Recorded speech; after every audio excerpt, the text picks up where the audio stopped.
তাহলে একজন ইমানদারের বন্ধু আরেকজন ইমানদার, একজন মুসলমানের বন্ধু আরেকজন মুসলমান। কি রকম মুসলমান? যেই মুসলমানগুলো সৎ কাজের আদেশ করে, অসৎ কাজে নিষেধ করে, নামাজ কায়েম করে, যাকাত দেয়, আল্লাহ এবং তার রসুলকে মেনে চলে, এই মুসলমান ওই রকম গুণওয়ালা মুসলমানের বন্ধু। এখন এক মুসলমান নামাজি আর এক মুসলমান বেনামাজি, দুইজনের চরিত্র এক হয়েছে না আলাদা? এক মুসলমান সৎ কাজে আদেশ করাকে পছন্দ করে, আরেক মুসলমান সৎ কাজে আদেশ করাকে পছন্দ করে না। দুইজন মুসলমানের চরিত্র এক না আলাদা? এক মুসলমান অন্যায় কাজে নিষেধ করাকে পছন্দ করে, আরেক মুসলমান অন্যায় কাজে নিষেধ করাকে পছন্দ করে না। দুই মুসলমানের চরিত্র এক না ভিন্ন? তাহলে মুসলমান দাবি করা দুইজনের চরিত্র যদি ভিন্ন হয়, এই দুইজনেরও বন্ধুত্ব হতে পারে না। নাম মুসলমান, বংশ মুসলমান, কিন্তু দুইজনের চরিত্রের মিল হয় নাই, এই জন্য তাদের মধ্যে বন্ধুত্ব হবে না। এই জন্য অনেক সময় দেখা যায় অনেক বেনামাজি মুসলমান নামাজি মুসলমানকে পছন্দ করে না, অনেক দাড়ি কাটা মুসলমান দাড়িওয়ালা মুসলমানকে পছন্দ করে না, অনেক পাঞ্জাবি সারা মুসলমান পাঞ্জাবিওয়ালা মুসলমানকে পছন্দ করে না, অনেক মদখোর মুসলমান মদ না খাওয়া মুসলমানকে পছন্দ করে না, অনেক লুচ্চা মুসলমান সৎ মুসলমানকে পছন্দ করে না, অনেক দুর্নীতিবাজ মুসলমান সৎ চরিত্রের মুসলমানকে পছন্দ করে না, অনেক জালেম মুসলমান মানবিক মুসলমানকে পছন্দ করে না। চরিত্র এক না আলাদা? আলাদা।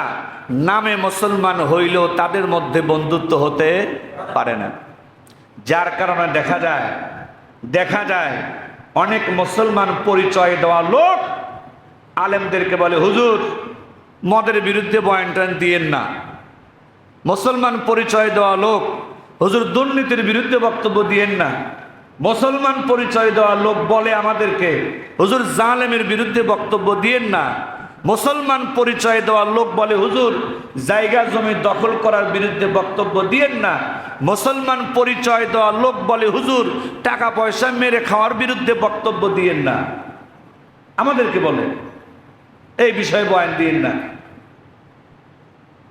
তোমার মতো মুসলমানের পরিচয় আল্লাহর কোরআনের সাথে মিল হয় না। আল্লাহ তাআলা বলেন, এক মুসলমান আর এক মুসলমানের বন্ধু তখন হতে পারবে যখন দুই মুসলমানের চরিত্র এক হবে। আর মুসলমান দাবি করা লোক অবশ্যই সৎ কাজে আদেশ করাকে পছন্দ করবে, অন্যায় কাজে নিষেধ করাকে পছন্দ করবে, নামাজ কায়েম করাকে পছন্দ করবে, যাকাত দেওয়াকে পছন্দ করবে, আল্লাহ এবং তার রসুলকে মেনে চলা পছন্দ করবে। যখন কোনো মুসলমান দাবি করা লোক সৎ কাজে আদেশ করাকে পছন্দ করবে না, যখন কোনো মুসলমান দাবি করা লোক অন্যায় কাজে নিষেধ করাকে পছন্দ করবে না, যখন কোনো মুসলমান দাবি করা লোক নামাজ কায়েম করাকে, যাকাত দেওয়াকে, আল্লাহ এবং তার রসুলকে মেনে চলাকে পছন্দ করবে না, এটা টাটকা বাটপার। কথা বলেন ঠিক কিনা? মুসলমান নামের এগুলোই এক সময় মুনাফিক হয়ে যায়। মুনাফিক, মুখে মুসলমান, অন্তরে ইসলামের বিদ্বেষ, অন্তরে ইসলামের প্রতি হিংসা। অগণিত শুকরিয়া এবং প্রশংসা সে মহান আল্লাহ রব্বুল আলামিনের পাক ও পবিত্র আলিশান দরবারে, যে আল্লাহ রব্বুল ইজ্জাত আমাকে আপনাকে তার গোলামি করার জন্য তার ঘর মসজিদে আসার মতো সুযোগ দিলেন, তৌফিক দিলেন। এজন্য সকলে দিল থেকে শুকরিয়া জ্ঞাপন করি, বলি আলহামদুলিল্লাহ। লাখ কোটি দরুদ সালাম বর্ষিত হোক বিশ্ব মানব জাতির মহান শিক্ষক, দয়ার নবী, মায়ার নবী, বিশ্ব নবী জনাবে মুহাম্মদুর রাসূলুল্লাহর প্রতি। সকলেই মহব্বতে পাঠ করিনি সাল্লাল্লাহু আলাইহি ওয়াসাল্লাম। সম্মানিত মুসল্লিয়ানে কেরাম, সমসাময়িক বেশ কয়েকটি বিষয় নিয়ে আপনাদের সামনে আলোচনা করার নিয়ত করেছি। তো আলোচনার মূল যে বিষয়, সে বিষয়টি হলো বন্ধুত্ব এবং শত্রুতার নীতিমালা। আমরা জানি যে ইসলাম হলো পরিপূর্ণ জীবন ব্যবস্থা। মানুষের জীবনের এমন কোনো বিষয় নেই যেই বিষয়ের সমাধান আল্লাহ তাআলা এবং তার রাসূল সাল্লাল্লাহু আলাইহি ওয়াসাল্লাম আমাদেরকে দান করেন নাই। জীবনের সকল বিষয়ের সমাধান ইসলামে রয়েছে। এজন্য একজন মানুষ, বিশেষ করে যারা নিজেদেরকে ইমানদার বলে, মুসলমান বলে, তো ইমানদার ব্যক্তিরা, মুসলমান ব্যক্তিরা কাদের সঙ্গে বন্ধুত্ব রাখতে পারবে আর কাদের সঙ্গে বন্ধুত্ব রাখতে পারবে না, এই বিষয়ে আল্লাহ তাআলা নিজেও বিধান দিয়েছেন, তার রাসূলও বিধান দান করেছেন। নবী করিম সাল্লাল্লাহু আলাইহি ওয়াসাল্লাম ঈমান পরিপূর্ণ হওয়ার জন্য 4টি গুণাবলীর কথা বর্ণনা করেছেন।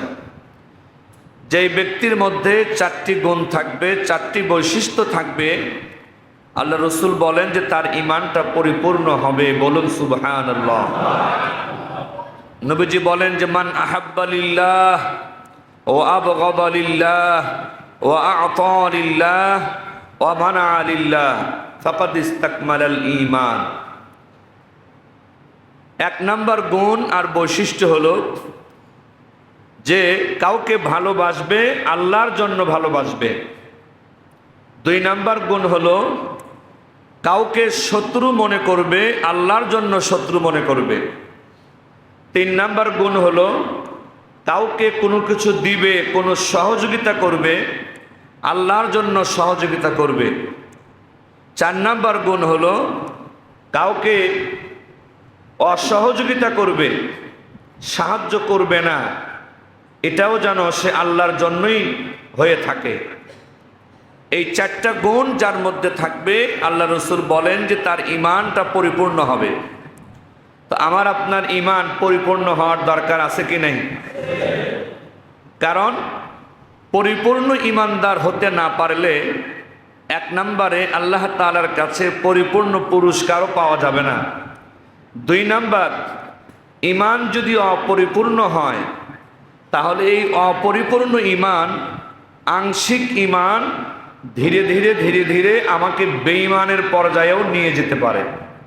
ঈমান কমতে কমতে আমার আপনার এক সময় ঈমানহীন অবস্থা তৈরি হয়ে যেতে পারে। এজন্য অবশ্যই ঈমানকে পরিপূর্ণ করার জন্য এই 4টি গুণাবলী, 4টি বৈশিষ্ট্য আমার আপনার জন্য জরুরি। আল্লাহর হাবিবের বক্তব্য অনুযায়ী একজন মুসলমান হিসাব নিকাশ করবে বন্ধুত্ব করার ক্ষেত্রে, আপনজন বানানোর ক্ষেত্রে, এই জমিনের, এই পৃথিবীর, এই দেশের, এই এলাকার যেই ব্যক্তি আমার আল্লাহকে মহব্বত করে, ভালোবাসে, আমার আল্লাহর বিধানকে ভালোবাসে, মহব্বত করে, আল্লাহর রসুলের বিধানকে ভালোবাসে, মহব্বত করে, যে আমার আল্লাহকে ভালোবাসে, আমার আল্লাহর রসুলকে ভালোবাসে, আমার আল্লাহর ইসলামকে ভালোবাসে, আমিও ওই লোকটাকে ভালোবাসবো। 2 নম্বরে আমি আপনি খেয়াল করব সমাজের যেই লোকটা, দেশের যেই লোকটা, পৃথিবীর যেই লোকটা আমার আল্লাহকে দুশ্মন মনে করে, আল্লাহর রসুলকে দুশ্মন মনে করে, আল্লাহর রসুলের, আল্লাহ তাআলার দ্বীন তথা ইসলামকে দুশ্মন মনে করে, ওই লোকটাকেও আমিও দুশ্মন মনে করব। কেননা সে তো আমার আল্লাহর দুশ্মন। আর আমার আল্লাহর দুশ্মন আমি ঈমানদারের বন্ধু হতে পারে না। আমার রসুলের দুশ্মন আমি মুসলমানের বন্ধু হতে পারে না। আমার ইসলামের দুশ্মন আমি মুসলমানের আপনজন হতে পারে না। 3 নাম্বার, কোনো ব্যক্তি যদি আমার কাছে সহযোগিতা চায়, বুদ্ধি দিয়ে সহযোগিতা হোক, জ্ঞান দিয়ে সহযোগিতা হোক, টাকা পয়সার সহযোগিতা হোক, যেই রকমভাবেই সহযোগিতা কামনা করুক না কেন, যদি ওই লোকটা আমার আল্লাহর জন্য সহযোগিতা কামনা করে, অবশ্যই আমার আল্লাহর মহব্বতে আমি তাকে সহযোগিতা করব। 4 নম্বরে, কোনো ব্যক্তি যদি আমার কাছে সহযোগিতা চায় আমার আল্লাহর বিরুদ্ধে, কোনো ব্যক্তি যদি সহযোগিতা চায় আমার রসুলের বিরুদ্ধে, কোনো ব্যক্তি যদি সহযোগিতা চায় আমার ইসলামের বিরুদ্ধে, ওই লোকটাকে আমি ঈমানদার কখনো সহযোগিতা করতে পারি না। এই সহজ কথাটা বোঝার জন্য কি অনেক কিছু জানার দরকার আছে? একেবারে সিম্পল কথা, সহজ কথা। যেই লোকটা আমার আল্লাহকে ভালোবাসে, আমি মুসলমান, তাকে ভালোবাসবো। যেই লোকটা আমার আল্লাহকে দুশ্মন মনে করে, আমি মুসলমান, আমিও তাকে দুশ্মন মনে করব। যেই লোকটা আমার আল্লাহর জন্য সাহায্য চায়, আল্লাহর কাজে সাহায্য চায়, আমি তার সাহায্যকারী হব। আর যেই লোকটা শয়তানের কাজে সাহায্য চায়, অন্যায় কাজে সাহায্য চায়, এই সাহায্য যেহেতু আমার আল্লাহর বিরুদ্ধে, আমি ঈমানদার ওই অন্যায় কাজে সাহায্য করতে পারি না। কিন্তু আসলে কি আমরা এই আমলটা করতে পারি? বহু ঈমানদার নামে, মুসলমান নামে লোক খুঁজে পাওয়া যাবে, মুসলমানের চাইতেও সে বেঈমানদেরকে বেশি ভালোবাসে। আছে কি নাই? তার নাম মুসলমানের, তার বংশ মুসলমানের, তার ধর্মের পরিচয় ইসলাম, কিন্তু মোহাব্বত আর ভালোবাসার ক্ষেত্রে দেখা যায় মুসলমানের চাইতেও সে কাফের বেঈমানকে বেশি মহব্বত করে, ভালোবাসে। তাহলে বোঝা যাচ্ছে তার ঈমানের ঝামেলা আছে। আবার একদল মুসলমান এমন আছে যে কাফের বেঈমানদের চাইতেও মুসলমান হয়ে মুসলমানকেই বেশি দুশ্মন মনে করে। আছে কি নাই? তার মানে এই মুসলমান দাবি করার লোকটার ঈমানে সমস্যা আছে। 3 নম্বরে, মুসলমান পরিচয়ের লোক, ঈমানদার দাবি করা লোক, যখন তার কাছে মসজিদের জন্য সাহায্য চাওয়া হয়, মাদ্রাসার জন্য সাহায্য চাওয়া হয়, ওয়াজ মাহফিলের জন্য সাহায্য চাওয়া হয়, এতিম অসহায় গরিবের জন্য সাহায্য চাওয়া হয়, সে মন খারাপ করে, মুখ বেজার করে, সে এই সমস্ত কাজে দান করতে আগ্রহী নয়। বোঝা যাবে তার ঈমানের মধ্যে ঝামেলা আছে। আবার এই একই লোকের কাছে যখন গান বাজনার জন্য সহযোগিতা চাওয়া হয়, মদের আড্ডার জন্য সহযোগিতা চাওয়া হয়, জেনা ব্যভিচারের কাজের জন্য সহযোগিতা চাওয়া হয়, অশ্লীল নাচ গানের সহযোগিতা চাওয়া হয়, খুশি মনে শুধু সহযোগিতা দেয় না, বলে ওই যাত্রাপালার সভাপতি আমার নামটা দিয়ে দিও। নাই মনে হয় একজনও? মসজিদ মাদ্রাসার বেলায় পয়সা নাই, এতিম অসহায় মানুষের বেলায় পয়সা নাই, কিন্তু তাকে যখন প্রস্তাব দেওয়া হলো গান বাজনার, বলে খালি পয়সা না, তোমার ওই প্রোগ্রামের প্রধান অতিথি আমারে বানায় দিও, টাকা 50,000 আমি দিয়ে দিব। রাসূলের হাদিসের বিপরীত হয়ে গেল। কাজ করব আমি আপনি আল্লাহর রসুলের হাদিসের উল্টা, আর মাইকিং করে বেড়াবো আমি মুসলমান, আমি মুসলমান, আমি ঈমানদার, আমি ঈমানদার, আমি ঈমানদার। আসলে তুমি টাটকা বাটপার, তুমি আসলে টাটকা বাটপার। বাটপার না হলে ঈমানদার দাবি করা লোকের কাজকর্ম রাসূলের হাদিসের সাথে মিল হওয়ার কথা ছিল। মুসলমান ভাইরে আমার, আল্লাহ রাব্বুল আলামিন বর্ণনা করেন, ইন্নামা ওয়ালিয়ুকুমুল্লাহু ওয়া রাসূলুহু ওয়াল্লাযীনা আমানুল্লাযীনা ইউকিমুনাস সালাতা ওয়া ইউতুনাজ যাকাতা ওয়া হুম রাকিউন। আল্লাহ রাব্বুল আলামিন বলেন, নিশ্চয় যে লোকটা বলবে আমি ঈমানদার, যেই লোকটা বলবে আমি মুসলমান, ঈমানদারের 1 নাম্বার বন্ধু হব আমি আল্লাহ। ঈমানদারের 1 নাম্বার বন্ধুর নাম কি? আল্লাহ রাব্বুল আলামিন বলেন, ওয়া রাসূলুহু, ঈমানদারের 2 নাম্বার বন্ধুর নাম হলো আমার রাসূল। ওয়াল্লাযীনা আমানুল্লাযীনা, ঈমানদারের 3 নাম্বার বন্ধুর নাম হলো আরেকজন ঈমানদার। ঈমানদারের 3টা বন্ধু, 1 নাম্বার আল্লাহ, 2 নাম্বার রসুল, 3 নাম্বার আরেকজন ঈমানদার। এই 3 সিরিয়ালের মধ্যে মোদিরও নাম নাই, ট্রাম্পেরও নাম নাই। আল্লাহর সাথে এই বেঈমানদের কোনো সম্পর্ক নাই, কিন্তু মুসলমানের সম্পর্ক আছে। কোন মুসলমান মোদির জন্য খুশি হয়, কোন মুসলমান ট্রাম্পের জন্য খুশি হয়, কোন মুসলমান বাইডেনের জন্য খুশি হয়, আছে কি নাই? অথচ আল্লাহ তাআলা বলছেন, তুমি মুসলমান, তুমি 1 নম্বরে খুশি থাকবে আমি আল্লাহকে নিয়ে, তুমি 2 নম্বরে খুশি থাকবে আমার রাসূলকে নিয়ে, তুমি 3 নম্বরে খুশি থাকবে আরেকজন ঈমানদারকে নিয়ে।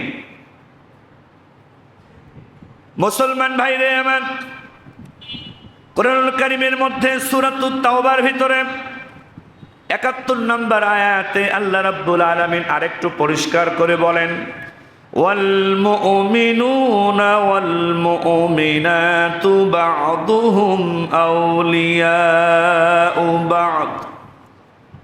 একজন বিশ্বাসী মুসলমান পুরুষ আর একজন বিশ্বাসী মুসলমান নারী, বিশ্বাসী মুসলমান পুরুষ, বিশ্বাসী মুসলমান নারী, তার বন্ধুত্ব হবে আরেকজন বিশ্বাসী মুসলমান নর এবং নারীর সাথে। বা'দুহুম আউলিয়াউ বা'দ, মুসলমান একজন আরেকজনের জন্য বন্ধু, আর এক মুসলমান আরেক মুসলমানের জন্য তখনই বন্ধু হবে যখন মুসলমানদের মধ্যে কয়েকটি বৈশিষ্ট্য থাকবে। আল্লাহ রাব্বুল আলামিন বলেন, ইয়ামুরুনা বিল মা'রুফ, মুসলমান সৎ কাজের আদেশকারী হবে। ওয়ানহাউনা আনিল মুনকার, মুসলমান অন্যায় কাজে নিষেধকারী হবে। ওয়ায়ুকিমুনাস সালাত, মুসলমান নামাজ কায়েমকারী হবে। ওয়ায়ুতুনাজ যাকাত, মুসলমান যাকাত প্রদানকারী হবে। ওয়ায়ুতিউনাল্লাহ ওয়া রাসূলাহ, মুসলমান আল্লাহ তাআলাকে মান্যকারী হবে, মুসলমান আল্লাহর রসুলকে মান্যকারী হবে। উলাইকা সায়ারহামুহুমুল্লাহ, মুসলমানের গুণাবলী যদি এই গুণাবলীগুলো হয়, অবশ্যই অচিরেই আমি আল্লাহ এই মুসলমানদের উপরে রহমত নাজিল করব। তাহলে একজন ইমানদারের বন্ধু আরেকজন ইমানদার, একজন মুসলমানের বন্ধু আরেকজন মুসলমান। কি রকম মুসলমান? যেই মুসলমানগুলো সৎ কাজের আদেশ করে, অসৎ কাজে নিষেধ করে, নামাজ কায়েম করে, যাকাত দেয়, আল্লাহ এবং তার রসুলকে মেনে চলে, এই মুসলমান ওই রকম গুণওয়ালা মুসলমানের বন্ধু। এখন এক মুসলমান নামাজি আর এক মুসলমান বেনামাজি, দুইজনের চরিত্র এক হয়েছে না আলাদা? এক মুসলমান সৎ কাজে আদেশ করাকে পছন্দ করে, আরেক মুসলমান সৎ কাজে আদেশ করাকে পছন্দ করে না। দুইজন মুসলমানের চরিত্র এক না আলাদা? এক মুসলমান অন্যায় কাজে নিষেধ করাকে পছন্দ করে, আরেক মুসলমান অন্যায় কাজে নিষেধ করাকে পছন্দ করে না। দুই মুসলমানের চরিত্র এক না ভিন্ন? তাহলে মুসলমান দাবি করা দুইজনের চরিত্র যদি ভিন্ন হয়, এই দুইজনেরও বন্ধুত্ব হতে পারে না। নাম মুসলমান, বংশ মুসলমান, কিন্তু দুইজনের চরিত্রের মিল হয় নাই, এই জন্য তাদের মধ্যে বন্ধুত্ব হবে না। এই জন্য অনেক সময় দেখা যায় অনেক বেনামাজি মুসলমান নামাজি মুসলমানকে পছন্দ করে না, অনেক দাড়ি কাটা মুসলমান দাড়িওয়ালা মুসলমানকে পছন্দ করে না, অনেক পাঞ্জাবি সারা মুসলমান পাঞ্জাবিওয়ালা মুসলমানকে পছন্দ করে না, অনেক মদখোর মুসলমান মদ না খাওয়া মুসলমানকে পছন্দ করে না, অনেক লুচ্চা মুসলমান সৎ মুসলমানকে পছন্দ করে না, অনেক দুর্নীতিবাজ মুসলমান সৎ চরিত্রের মুসলমানকে পছন্দ করে না, অনেক জালেম মুসলমান মানবিক মুসলমানকে পছন্দ করে না। চরিত্র এক না আলাদা? আলাদা। নামে মুসলমান হইলেও তাদের মধ্যে বন্ধুত্ব হতে পারে না। যার কারণে দেখা যায় অনেক মুসলমান পরিচয় দেওয়া লোক আলেমদেরকে বলে, হুজুর মদের বিরুদ্ধে বয়ান টান দিয়েন না। মুসলমান পরিচয় দেওয়া লোক হুজুর দুর্নীতির বিরুদ্ধে বক্তব্য দিয়েন না। মুসলমান পরিচয় দেওয়া লোক বলে আমাদেরকে হুজুর জালেমের বিরুদ্ধে বক্তব্য দিয়েন না। মুসলমান পরিচয় দেওয়া লোক বলে হুজুর জায়গা জমি দখল করার বিরুদ্ধে বক্তব্য দিয়েন না। মুসলমান পরিচয় দেওয়া লোক বলে হুজুর টাকা পয়সা মেরে খাওয়ার বিরুদ্ধে বক্তব্য দিয়েন না। আমাদেরকে বলে এই বিষয়ে বয়ান দিয়েন না। তোমার মতো মুসলমানের পরিচয় আল্লাহর কোরআনের সাথে মিল হয় না। আল্লাহ তাআলা বলেন এক মুসলমান আর এক মুসলমানের বন্ধু তখন হতে পারবে যখন দুই মুসলমানের চরিত্র এক হবে। আর মুসলমান দাবি করা লোক অবশ্যই সৎ কাজে আদেশ করাকে পছন্দ করবে, অন্যায় কাজে নিষেধ করাকে পছন্দ করবে, নামাজ কায়েম করাকে পছন্দ করবে, যাকাত দেওয়াকে পছন্দ করবে, আল্লাহ এবং তার রসুলকে মেনে চলা পছন্দ করবে। যখন কোনো মুসলমান দাবি করা লোক সৎ কাজে আদেশ করাকে পছন্দ করবে না, যখন কোনো মুসলমান দাবি করা লোক অন্যায় কাজে নিষেধ করাকে পছন্দ করবে না, যখন কোনো মুসলমান দাবি করা লোক নামাজ কায়েম করাকে, যাকাত দেওয়াকে, আল্লাহ এবং তার রসুলকে মেনে চলাকে পছন্দ করবে না, এটা টাটকা বাটপার। কথা বলেন ঠিক কিনা? মুসলমান নামের এগুলোই এক সময় মুনাফিক হয়ে যায়। মুনাফিক মুখে মুসলমান, অন্তরে ইসলামের বিদ্বেষ, অন্তরে ইসলামের প্রতি হিংসা। এটি আল্লাহ নিজে আলোচনা করেছেন। ইন্নাল মুনাফিকিনা ফিদ দারকিল আসফালি মিনান নার। বেঈমান হলো দুই প্রকার। এক প্রকার বেঈমান হলো প্রকাশ্য বেঈমান, যারা ডাইরেক্ট কালেমাকে স্বীকার করে না, আল্লাহকে স্বীকার করে না, রসুলকে স্বীকার করে না, এরা হলো প্রকাশ্য বেঈমান, কাফের এরা। আর দুই নাম্বার হলো মুনাফিক বেঈমান। এই মুনাফিক বেঈমান হলো মুখে বলবে আমি মুসলমান, কিন্তু কাজে কর্মে প্রমাণ করে দিবে ইসলামের আমল তার ভালো লাগে না। মুখে বলবে মুসলমান, কিন্তু ইসলামের বিভিন্ন বিষয় তার ভালো লাগবে না। এক এক সময় ইসলামের এক একটা বিধানের বিরুদ্ধে কথা বলবে। এরকম লোক আছে কি নাই? একজন দুইজন না, হাজার হাজার আছে। একজন আলেমের কথা যদি কোরআন হাদিস অনুযায়ী ঠিক থাকে,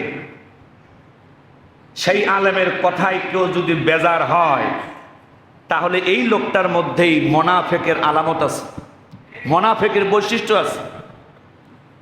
আর একজন আলেম এক নম্বরে ধরা হলো আল্লাহর কাছে। কার কাছে ধরা?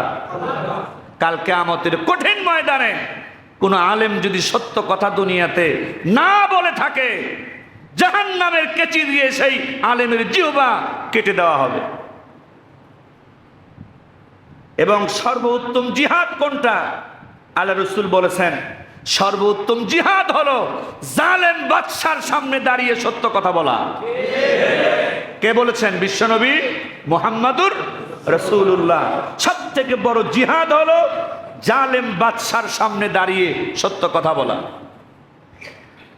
সুতরাং জালেম মাতব্বরের সামনে দাঁড়িয়ে সত্য কথা বলা, জালেম নেতার সামনে দাঁড়িয়ে সত্য কথা বলা, দুর্নীতিবাজের সামনে দাঁড়িয়ে সত্য কথা বলা, মদখোরের সামনে দাঁড়িয়ে সত্য কথা বলা, লুচ্চার সামনে দাঁড়িয়ে সত্য কথা বলা, মানুষের টাকা পয়সা জায়গা জমি মেরে খাওয়া লোকের সামনে দাঁড়িয়ে সত্য কথা বলা, একজন আলেমের এটাই এক নাম্বার দায়িত্ব। কথা বলেন ঠিক কিনা?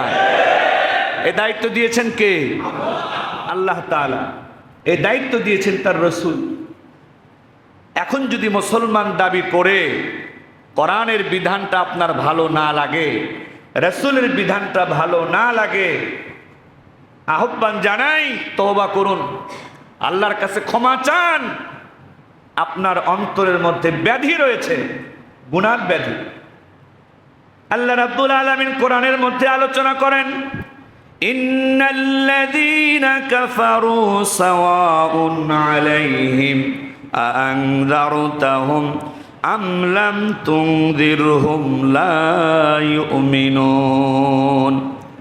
আবু জেহেলদের ব্যাপারে আবু লাহাবদের ব্যাপারে আল্লাহ রাব্বুল আলামিন এই আয়াত নাজিল করে বলেন, নবী এই আবু জেহেলের মতো কাফেরগুলো, আবু লাহাবের মতো কাফেরগুলো, এদেরকে যতই আপনি ইসলামের দাওয়াত দেন, কোরআনের দাওয়াত দেন, এদেরকে ভয় দেখান আর না দেখান সমান কথা। লা ইউমিনুন, এরা ঈমান আনবে না। কেন ঈমান আনবে না? খাতামাল্লাহু আলা কুলুবিহিম, এই সমস্ত বেঈমানদের হঠকারিতা করতে করতে, অহংকার করতে করতে, হিংসা করতে করতে, গুনাহ করতে করতে, গায়ের জোর দেখাতে দেখাতে এদের অন্তরের উপরে মোহর পড়ে গিয়েছে, এদের অন্তরের উপরে তালা পড়ে গিয়েছে। ওয়ালা সামিহিম, এদের কানের উপরে পর্দা পড়ে গিয়েছে। ওয়ালা আবসারিহিম গিশাওয়া, এদের চোখের উপরে পর্দা পড়ে গিয়েছে। এদের অন্তরে আর হেদায়াত ঢুকবে না, এদের কানে হেদায়াত ঢুকবে না, এদের চোখে হেদায়াত প্রবেশ করবে না। ওয়ালাহুম আযাবুন আযীম, এদের জন্য বিরাট রকমের শাস্তির ব্যবস্থা আমি আল্লাহ রেখেছি। নাউযুবিল্লাহ। এই আয়াতের ব্যাখ্যায় বিশ্বনবী হাদিস বর্ণনা করেন, মানুষ যখন দুনিয়াতে আসে তার এই কলবটা, অন্তরাত্মাটা একেবারে পরিষ্কার থাকে, আলোয় আলোকিত থাকে। যখন একজন মানুষ কোনো গুনার কাজ করে, পাপের কাজ করে, সঙ্গে সঙ্গে তার আলোকিত এই অন্তরে একটা গুনার কালো দাগ পড়ে যায়। যখন আবারও গুনার কাজ করে, এই আলোকিত অন্তরে আর একটা গুনার কালো দাগ পড়ে যায়। আবার যখন গুনার কাজ করে, তার অন্তরে গুনার আরো একটা কালো দাগ পড়ে যায়। গুনাহ করতে করতে যদি তওবা না করে, গুনাহ মাপ না চায়, চরিত্র সংশোধন যদি না করে, গুনাহ করতে করতে এমন অবস্থা হয় অন্তরটা কালো হতে হতে এই লোকের অন্তরে আর আলোকিত কোনো জায়গা থাকে না। যখন অন্তরে আলোকিত কোনো জায়গা থাকে না, কোরআন তো আলো, এই আলো আর তার অন্তরে ঢোকে না। হাদিস তো আলো, এই আলো আর তার অন্তরে ঢোকে না। ইসলাম তো আলো, এই আলোটা আর তার অন্তরে ঢোকে না। তখন এই লোকের কাছে আর কোরআনের কথা ভালো লাগে না, হাদিসের কথা ভালো লাগে না, ইসলামের কথা ভালো লাগে না, আলেমের কথা ভালো লাগে না। কেন? কলিজাটা নষ্ট হয়ে গেছে, অন্তরটা পচে গেছে। যার কোরআনের কথা ভালো লাগবে না, বুঝবেন তার অন্তর গুনার কারণে নষ্ট হয়ে গেছে। যার কাছে হাদিসের কথা ভালো লাগবে না, বুঝে নেবেন তার অন্তরটা পচে গেছে। একজন আলেমের কথা, ইমামের কথা কোরআন হাদিস অনুযায়ী সঠিক থাকার পরেও, কথাটা সত্য হওয়ার পরেও যার কাছে ভালো লাগবে না, তার ওই অন্তরটা গুনার দ্বারা কালো হয়ে গেছে। এই জন্যই তার মুখ থেকে ওই কথাগুলো বের হচ্ছে যেই কথাগুলো তার অন্তরের ভিতরে আছে। এটি নবীজি হাদিসেও বলেছেন, আলা ইন্না ফিল জাসাদি লামুযগাতান ইযা সালুহাত সালুহাল জাসাদু কুল্লুহু ওয়া ইযা ফাসাদাত ফাসাদাল জাসাদু কুল্লুহু আলা ওয়াহিয়াল কলব। সাবধান সাবধান দুনিয়ার মানুষেরা, তোমাদের দেহের মধ্যে একটা মাংস খণ্ড আছে, একটা গোস্তের টুকরা আছে। যদি এই গোস্তের টুকরাটা ভালো থাকে, তোমার পুরা বডিটা ভালো থাকবে। আর তোমার দেহের ভিতরের ওই মাংস খণ্ডটা যদি নষ্ট হয়ে যায়, তোমার পুরা দেহটাই নষ্ট হয়ে যাবে। আর ওই গোস্তের টুকরার নাম হলো তোমার অন্তর। একটা মানুষ মুখ দিয়ে অহংকারের কথা, হিংসার কথা, জুলুমের কথা তখনই বলে যখন তার অন্তরটা জুলুমে ভরপুর হয়ে থাকে। কথা বলুন ঠিক কিনা? একজন মানুষ ইসলামের বিরুদ্ধে কথা তখনই বলে, আল্লাহর বিরুদ্ধে কথা তখনই বলে, রসুলের সুন্নাতের বিরুদ্ধে কথা তখনই বলে যখন তার অন্তরটা পচে গলে নষ্ট হয়ে যায়। আর একজন মানুষ তখনই তার মুখ দিয়ে ভালো কথা বের হয় যখন তার অন্তরটা ভালো থাকে। একজন মানুষ তার হাত পা ব্যবহার করে ভালো কাজ তখনই করে যখন তার অন্তরটা ভালো থাকে। এই জন্য নবীজি আরেকটি হাদিসে বলেছেন, লা ইয়াজনি জানি হিনা ইয়াজনি ওয়া হুয়া মুমিন। একজন জেনাকার ব্যক্তি যখন জেনায় লিপ্ত হয়, জেনা করা অবস্থায় তার দেহে আর তার ঈমানটা থাকে না। ওয়ালা ইয়াসরিকুস সারিকু হিনা ইয়াসরিকু ওয়া হুয়া মুমিন। যখন কোনো ব্যক্তি চুরি করা শুরু করে, চুরি করা অবস্থায় তার ঈমান আর তার কাছে থাকে না। যখন কোনো ব্যক্তি মদ পান করা শুরু করে, মদ পান করা অবস্থায় তার ঈমান তার কাছে থাকে না। যখন কোনো ব্যক্তি মিথ্যা কথা বলা শুরু করে, মিথ্যা বলা অবস্থায় তার ঈমান তার কাছে থাকে না। যখন কোনো ব্যক্তি দুর্নীতি করা শুরু করে, দুর্নীতি করা অবস্থায় তার ঈমানটা তার কাছে থাকে না। আর এই গুনাহ করা অবস্থায় যদি আজরাইল হাজির হয়ে যায়, গুনাহ করা অবস্থায় যদি কোনো ব্যক্তির মৃত্যু হয়ে যায়, আল্লাহ না করুন বেঈমান হয়ে তার কবরে যাওয়া লাগতে পারে। গুনাহ করা অবস্থায় মৃত্যু হয়ে গেলে নির্ঘাত জাহান্নাম। গুনাহ করতেছেন এই অবস্থায় আজরাইল চলে এসেছে, আসতে পারে কি পারে না? এই জন্য যখনই আমি আপনি কোনো গুনার কথা মনে হবে, গুনার কাজ করতে যাব, এই কথাটা বারবার মনে করব, হায় হায় হতে পারে এই মুহূর্তে আমার জানটা কবজ হয়ে যেতে পারে। আর গুনাহ করা অবস্থায় যদি আমি মারা যাই, আমার তো কোনো উপায় থাকবে না। এই আলোচনাগুলো করলাম কয়েকটা পয়েন্টের কারণে। কিছু মুসলমানকে দেখা যাচ্ছে আমেরিকার প্রেসিডেন্ট ট্রাম্প হওয়াতে খুব খুশি, খুব আনন্দ। আবার মোদি ভারতের সরকারের প্রধানমন্ত্রী হলে এক শ্রেণীর মুসলমান খুব খুশি হয়, খুব আনন্দ পায়। আল্লাহ রসুল বলেন, আল কুফরু মিল্লাতুন ওয়াহিদাতুন। দুনিয়ার সব বেঈমানেরা মুসলমানের বিরুদ্ধে এক দল। তার বক্তব্য, নবীজির বক্তব্য, দুনিয়ার সব বেঈমান কাদের বিরুদ্ধে এক দল? মুসলমানের বিরুদ্ধে, ইসলামের বিরুদ্ধে। নাম হতে পারে হিন্দু, নাম হতে পারে খ্রিস্টান, নাম হতে পারে বৌদ্ধ, যেটাই হোক, যদি বেঈমান হয়, সব বেঈমান এক হয়ে যায় মুসলমানের বিরুদ্ধে। এই জন্য কোনো মুসলমান কোনো বেঈমানের জয় লাভ করাতে কোনো মুসলমান আনন্দিত হতে পারে না। আর কোনো মুসলমানের ভালো মন্দের সম্পর্ক কোনো কাফেরের সাথে সম্পর্ক হতে পারে না। মুসলমানের ভালো মন্দের সম্পর্ক কার সাথে? আল্লাহর সাথে। আমাদেরকে সতর্ক থাকতে হবে, সাবধান থাকতে হবে। পার্শ্ববর্তী দেশ মিয়ানমারে প্রায় 400 বছরের ইতিহাস, রোহিঙ্গাদের ইতিহাস। মিয়ানমারে তারা এমপি ছিল, মন্ত্রী ছিল, চেয়ারম্যান ছিল, মিয়ানমারে তারা নাগরিক ছিল।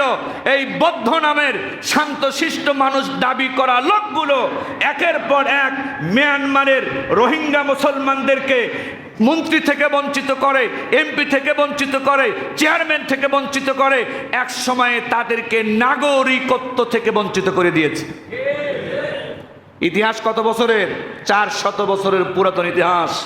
সব কিছুকে পায়ে দোলে নাগরিকত্বকে ক্যান্সেল করে দিয়ে, জীবন হরণ করে, অত্যাচার নির্যাতন করে আমাদের দেশে পাঠিয়ে দিয়েছে। সুতরাং আমরা এত খুশি হওয়ার কারণ নাই যেন আমাদেরকে আর কেউ ধরবে না, বিপদে ফেলবে না, মুসিবতে ফেলবে না। খুব ভালো করে মনে রাখবেন, সব কাফের যেহেতু মুসলমানের বিরুদ্ধে এক, আমাদের সাথে মিয়ানমারেরও যেমন দুশ্মনী চলতেছে, ভারত মনে হয় খুব পীড়িত করে, খুব ভালোবাসে। সব সময়ের জন্য আমাদের এই দেশটাকে কিভাবে দুর্বল করে রাখা যায়, বাংলাদেশকে গোলাম বানিয়ে রাখা যায়, এইটার 1 নাম্বার চিন্তা ভাবনা করে হলো ভারত। সব সময় স্বাধীনতা যুদ্ধে সহযোগিতা করেছে, এটা নিয়ে অনেক ঢোল পিটানো হয়, কিন্তু কেন সহযোগিতা করেছে? পাকিস্তানকে ভেঙ্গে দুর্বল করার জন্য ভারত সহযোগিতা করেছে। এটাই সত্য, এটাই ইতিহাস। প্রমাণ, ইন্দিরা গান্ধী যখন পাকিস্তান ভেঙ্গে গেল, বাংলাদেশ স্বাধীন হলো, সে বলেছে বক্তব্যে, দ্বিজাতি তত্ত্ব বঙ্গোপসাগরে নিক্ষেপ করা হলো। দ্বিজাতি তত্ত্ব কি? হিন্দুদের এলাকা নিয়ে হয়েছে ভারত, মুসলমান এলাকা নিয়ে হয়েছিল পাকিস্তান। দ্বিজাতি, দুই জাতি, হিন্দু জাতি, মুসলমান জাতি, এই দুই জাতি হিসেবে আমরা বাংলাদেশ এসেছি, পাকিস্তানের সাথে মুসলমান হিসাবে স্বাধীন হয়েছি। যখন বাংলাদেশ আর পাকিস্তান ভেঙে গেল, তখন উনি বলল ওই দ্বিজাতি তত্ত্ব, যেই ধর্মের ভিত্তিতে বাংলাদেশ আলাদা হয়েছে ভারত থেকে পাকিস্তানের সাথে, আজকে পাকিস্তান থেকে বাংলাদেশকে আলাদা করে ধর্মের ওই হিসাবকে বঙ্গোপসাগরে নিক্ষেপ করা হলো। এটাই ছিল বড় কারণ। যখন তাদেরকে দেশ থেকে চলে যেতে বলা হয়েছে, যুদ্ধের পরে ইতিহাস খোলেন, বই একটু পড়েন, ভারতের সৈন্যরা বাংলাদেশ থেকে যাওয়ার সময় পাকিস্তানের যত দামি দামি যন্ত্রপাতি ছিল, অস্ত্র ছিল, সব গাড়ি পুরা করে করে নিয়ে চলে গেছে। বই খোলেন না, ইতিহাস পড়েন না, একেবারে 100% সত্য কথা। আপনি বন্ধু হলে, সহযোগিতা করলে আপনি আবার এই দেশের সম্পদ নিয়ে যাবেন কেন? আর এরপর থেকে, এই স্বাধীনতার পর থেকে এ পর্যন্ত ভারত বাংলাদেশের যত মানুষকে সীমান্তে গুলি করে মেরেছে, পাকিস্তানে 1 নম্বর দুশ্মন তার, চীন তার দুশ্মন, আর আমরা তার বন্ধু দাবি করে আমাদের মানুষকে সীমান্তে যত গুলি করে মেরেছে তার এক আনাও চীন আর পাকিস্তান সীমান্তে গুলি করে নাই। হাই রে, বন্ধুর বন্ধু আমাদের। আর এই দেশে যত দুর্নীতি হয়েছে, যত জুলুম হয়েছে, যত ভোট ডাকাতি হয়েছে, যত মানুষ খুন হয়েছে, এই খুনিদেরকে 1 নম্বর সহযোগিতা করেছে ভারত। কত ভালো বন্ধু আমাদের। এখন আবার দ্বিতীয় স্বাধীনতার পরে ইসকনকে লেলিয়ে দিয়ে, হিন্দুদেরকে লেলিয়ে দিয়ে এই দেশকে আবারও বিপদে ফেলানোর চেষ্টা করতেছে কি করতেছে না? কল্পনা করতে পারেন, হিন্দুদের সংগঠন ইসকন ছাত্ররা দেশ স্বাধীনের পরে 5 তারিখে চট্টগ্রামের নিউ মার্কেট এলাকায় স্মৃতিস্তম্ভে তারা জাতীয় পতাকা লাগিয়ে দিয়েছে। এই পতাকার উপরে গত কয়েকদিন আগে এই ইসকন নামের হিন্দু জঙ্গি সংগঠন বাংলাদেশের পতাকার উপরে ওদের সংগঠনের পতাকা লাগিয়ে দিয়েছে। কত বড় স্পর্ধা, কত বড় দুঃসাহস! আইন অনুযায়ী বাংলাদেশের ভিতরে বাংলাদেশের পতাকার উপরে অন্য কোনো পতাকা ব্যবহার করা যাবে না। এটা নিয়ে মামলা হয়েছে, রাষ্ট্রদ্রোহ মামলা। ওরা ক্ষমতা দেখাইতে যায়। এই পরশু দিনের ঘটনা, এক মুসলমান, অনেক মুসলমানই পোস্ট করতেছে ইসকনের বিরুদ্ধে তাদের কর্মকাণ্ড নিয়ে। তারা এক সময় স্কুলে গিয়ে, সেখানে মুসলমান ছাত্রও আছে, খিচুড়ি দিয়ে, খাবার দিয়ে সবাই হরে কৃষ্ণ হরে রামের স্লোগান দেওয়াইছে এই চট্টগ্রামে। সেই ভিডিও এখনো আছে, খবর আছে। মানে সুযোগ পাইলেই ওরা কৌশলে মুসলমানকেও ইসকনের সদস্য বানায়। সাবেক কিছু এমপি মন্ত্রীর বিরুদ্ধে অভিযোগ আছে, প্রমাণ আছে, তারা ইসকনের সদস্য ছিল। অথচ সংগঠনটা কিন্তু হিন্দু ধর্মীয় সংগঠন। খালি সদস্য না, ওদের মন্দিরে গিয়ে জয় মা কালী এগুলো বলে স্লোগানও দিয়েছে মুসলমান মন্ত্রী এই দেশের। আপনি এখনই খবরে ঢোকে দেখতে পাবেন। সব কিছু মিলিয়ে আমি বলতে চাই, আমাদের সতর্কতার দরকার আছে কি নাই? এই রোহিঙ্গাদের থেকে শিক্ষা নেওয়ার দরকার আছে কি নাই? আমি আপনাদের হাতে ধরে পায়ে ধরে বলি, যেই দল আপনি করেন, রাজনৈতিক দল, ন্যায় করেন, অন্যায় করেন, আল্লাহর কাছে জবাব দিবেন।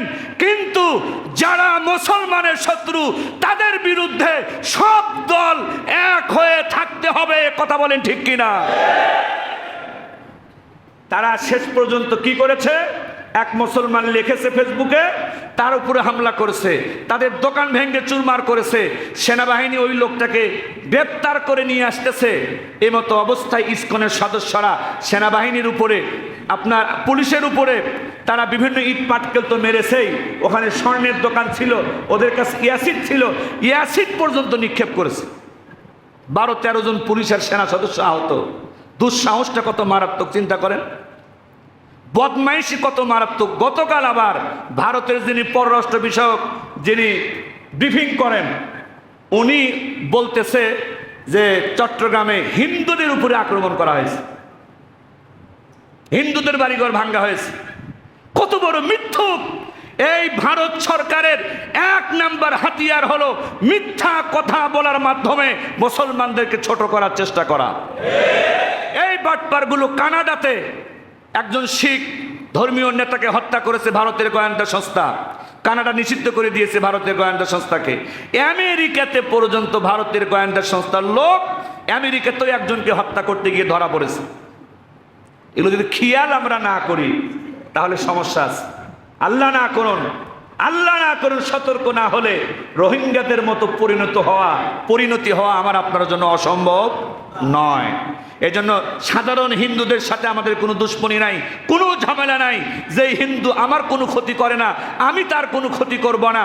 কিন্তু হিন্দু পরিচয়ে হোক, যেই পরিচয়ে হোক, আমার আল্লাহর বিরুদ্ধে যারা কথা বলে, রসুলের বিরুদ্ধে বলে, ইসলামের বিরুদ্ধে বলে, আমার দেশের স্বাধীনতার বিরুদ্ধে যারা কথা বলে, তার পরিচয় যেটাই হোক, সেটা আমার জানের দুশ্মন, আমার প্রাণের দুশ্মন, আমার দেশের দুশ্মন। তাকে আমরা ক্ষমা করতে পারি না। আল্লাহ তাআলা আমাদেরকে সঠিকটা বুঝে সেই অনুযায়ী আমল করার তৌফিক দিন সকলে।